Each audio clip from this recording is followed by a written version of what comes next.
بسم اللہ الرحمن الرحیم۔ نعل پاک یا مقدس نام والا بیچ لگا کر بیت الخلاء جانا۔ کیا فرماتے ہیں علماء دین و مفتیان شرع متیں اس مسئلے کے بارے میں کہ نقش نعل پاک یا ایسا بیچ وغیرہ جس پر اللہ عز و جل و رسول صلی اللہ تعالی علیہ وآلہ وسلم کا نام پاک لکھا ہو لگا کر بیت الخلاء جانا کیسا؟ جواب سنتے ہیں۔ بسم اللہ الرحمن الرحیم۔ جس شخص نے نقش نعل پاک یا ایسا بیج لگایا ہوا ہو جس پر اسم جلال یعنی اللہ یا دیگر مقدس کلمات مثلا انبیاء کرام علیہم السلام یا اولیاء اعظام کے اسم گرامی لکھے ہوئے ہیں تو اسے لگا کر بیت الخلاء میں جانا مکروہ اور بید بھی ہے۔ لہٰذا جب بھی بیت الخلاء جانا ہو تو اسے باہر ہی کسی مناسب جگہ پر رکھ کر، اور اگر باہر رکھنا ممکن نہ ہو تو جیب میں ڈال کر یا کسی کپڑے میں لپیٹ کر بیت الخلاء جانا چاہیے، جیسے کہ نبی کریم صلی اللہ تعالی علیہ وآلہ وسلم اپنی مبارک انگوٹھی جس پر محمد رسول اللہ لکھا ہوتا تھا اتار کر بیت الخلاء جایا کرتے تھے۔ چنانچہ سنن نسائی اور سنن ترمذی میں ہے ترجمہ۔ حضرت انس رضی اللہ عنہ بیان کرتے ہیں کہ رسول اللہ صلی اللہ تعالی علیہ وآلہ وسلم جب بیت الخلاء جاتے تو اپنی انگوٹھی مبارک اتار دیا کرتے تھے۔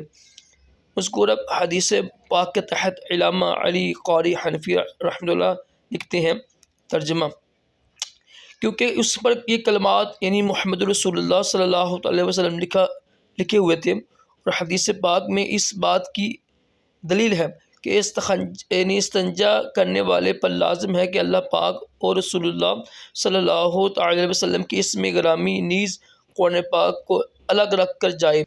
جی، اور اسی طرح باقی تمام رسولوں کے نام اگر لکھے ہوئے ہیں اس بیج وغیرہ میں بھی اس کو بھی الگ رکھ کر باہر جائیں۔ ٹھیک ہے جی۔ فتویٰ الحمدللہ میں نے ایک لفظ بھی اپنے پاس سے نہیں بولتا فتوے میں نا، اور امام ابن حجر عسقلانی رحمۃ اللہ فرماتے ہیں اس سے معلوم ہوا کہ قضاء حاجت کا ارادہ کرنے والے کے لیے مستحب ہے، بہتر ہے کہ ہر اس چیز کو اپنے سے الگ کر دے جو قابل تعظیم ہو، مثلا اللہ تعالیٰ کسی نبی یا فرشتے کا نام، لہٰذا اس کے خلاف کرے گا تو ترک تعظیم کی وجہ سے مکروہ ہوگا۔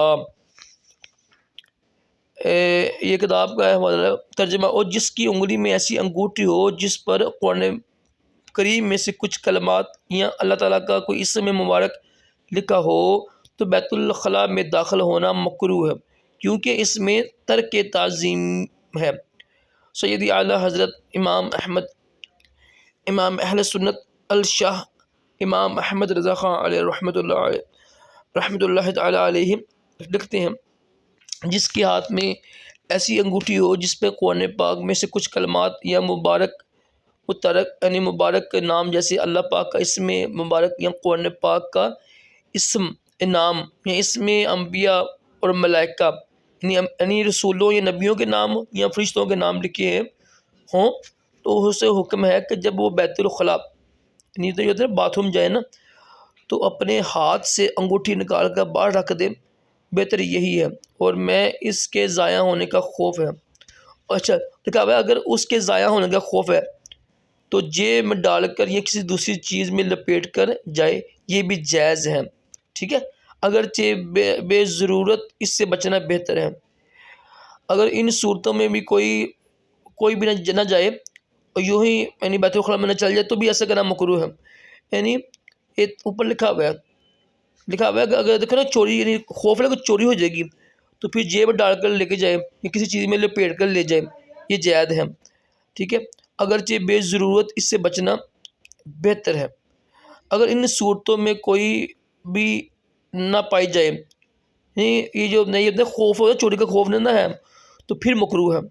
یعنی کوئی انگوٹھی ہے، پتہ ہے کہ اس کو اپنے گھر میں بیٹھے ہوئے ہیں، پتہ ہے کہ چوری نہیں ہو سکتی نا، تو پھر اس کو لے کے جانا اندر یہ مکروہ ہوگا، ٹھیک ہے۔ بقایا اگر نہ سمجھ لگی ہو تو دوبارہ پڑھ لیجیے گا۔ صلی اللہ علیہ وسلم۔